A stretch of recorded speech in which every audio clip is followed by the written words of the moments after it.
नमस्कार, स्वागत है आपका विंध्य भारत में। मैं आपके साथ साक्षी गुप्ता। आइए बढ़ते हैं खबरों। मध्य प्रदेश के पूर्व मुख्यमंत्री कमलनाथ ने शुक्रवार को केंद्रीय मंत्री ज्योतिरादित्य सिंधिया पर कड़ा हमला बोला।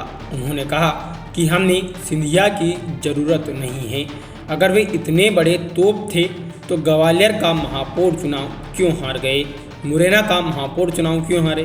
कांग्रेस प्रदेश अध्यक्ष कमलनाथ ने ये बात शुक्रवार को टीकमगढ़ के रेस्ट हाउस में प्रेस कॉन्फ्रेंस के दौरान कही।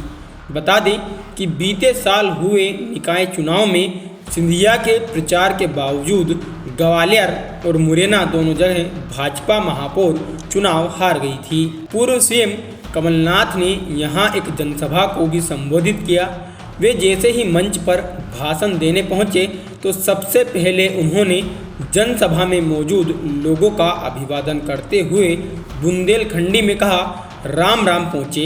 इसके बाद उन्होंने अपने भाषण की शुरुआत की। कमलनाथ ने भाषण में कहा कि भारत एक ऐसा अनोखा देश है जिसमें विभिन्न जाति, संप्रदाय और भाषाओं के लोग रहते हैं।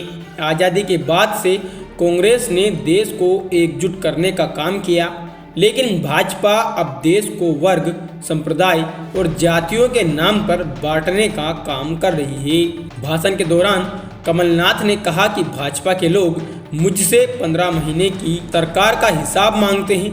मैं कहता हूं कि पहले शिवराज सिंह चौहान 18 साल के शासनकाल का हिसाब दें। शिवराज चाहे तो एक मंच पर खड़े होकर सवाल जवाब कर सकते हैं। उन्होंने कहा है कि चुनाव होते रहते हैं, लेकिन इस बार के चुनाव महत्वपूर्ण हैं। इस बार हमें देश की संस्कृति और संविधान बचाने के लिए वोट करना होगा। विकास और बेरोजगारी की बात बाद में भी हो जाएगी, लेकिन इस बार संस्कृति और संविधान को बचाना जरूरी है। जातिगत आधार पर जनगणना के सवाल पर कहा कि देश में जातिगत जनगणना जरूरी है। सरकार सच्चाई को क्यों छुपाना चाहती है? मेरी मानना है कि जातिगत जनगणना होना चाहिए। पूर्व सीएम कमलनाथ ने कहा कि टीकमगढ़ आकर मुझे दुख होता है, वह इसलिए कि भाजपा के 18 साल के शासनकाल के बाद भी यहां पेयजल और पलायन की समस्या जारी है। टीकमगढ़ जिला आखिर पिछड़ा क्यों है? शिवराज सिंह इसका जवाब दे। 15 महीने के कार्यकाल में मैंने प्रदेश के 27 लाख किसानों का कर्जा माफ़ किया था। टीकमगढ़ जिले में 59,000 किसानों का कर्जा माफ़ हुआ। पेंशन की राशि दोगुनी की।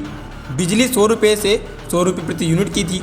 देश के उद्योगपतियों को मध्य प्रदेश में इन्वेस्टमेंट के लिए तैयार किया था। कमलनाथ ने कहा कि 20 दिसंबर 2018 को जब कांग्रेस की सरकार बनी तो भाजपा ने हमें ऐसा राज्य सौंपा जो बेरोजगारी में नंबर 1, किसानों की खस्ता हाल में नंबर 1, महिला अत्याचार में नंबर 1 प्रदेश था। हमने इसमें सुधार की शुरुआत की थी। भाजपा सरकार ने हमें महंगाई दी, बेरोजगारी दी, घर घर दारू दी और भ्रष्टाचार दिया। कमलनाथ ने कहा कि वर्तमान समय में मुख्यमंत्री शिवराज ने भाजपा के नेताओं को लूट मचाने की खुली छूट दी है। पूरे प्रदेश में लोग भ्रष्टाचार से परेशान हैं। ऐसे में मुझे प्रदेश के युवाओं की चिंता है। अब हम आपको बताते हैं कि टीकमगढ़ में जनसभा से पहले सीएम ने घोषणा क्या की थी। एमपी में कांग्रेस सरकार बनी तो पुरानी पेंशन लागू करेंगे, ये कमलनाथ ने कहा था। हम आपको पहले ही बता देते हैं। सरकार बनने पर टीकमगढ़ में मेडिकल कॉलेज खुलेंगे। बुंदेलखंड के किसानों को सिंचाई के लिए पानी उपलब्ध कराएंगे। युवाओं को रोजगार दिलाने के लिए काम करेंगे। भाजपा के लोग हमें ना सिखाएं राष्ट्रवाद का पाठ।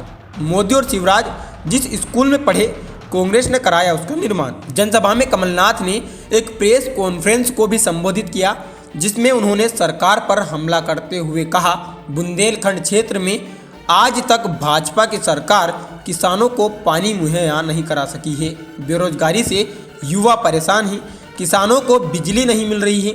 सीडी कांड के सवाल पर उन्होंने कहा कि पुलिस ने मुझे हनी ट्रैप मामले की सीडी दिखाई थी। चंद मिनट देखने के बाद मैंने उन्हें रोक दिया था। मैंने सीडी सार्वजनिक इसलिए नहीं की क्योंकि पहले उसकी सत्यता की जांच जरूरी थी।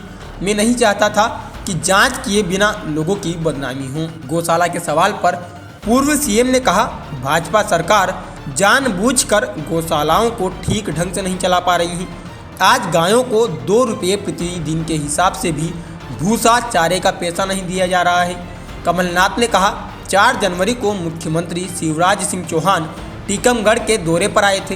तब उन्होंने कन्या पूजन किया था और 1 सप्ताह बाद ही प्रशासन ने उन बेटियों का घर गिरा दिया था।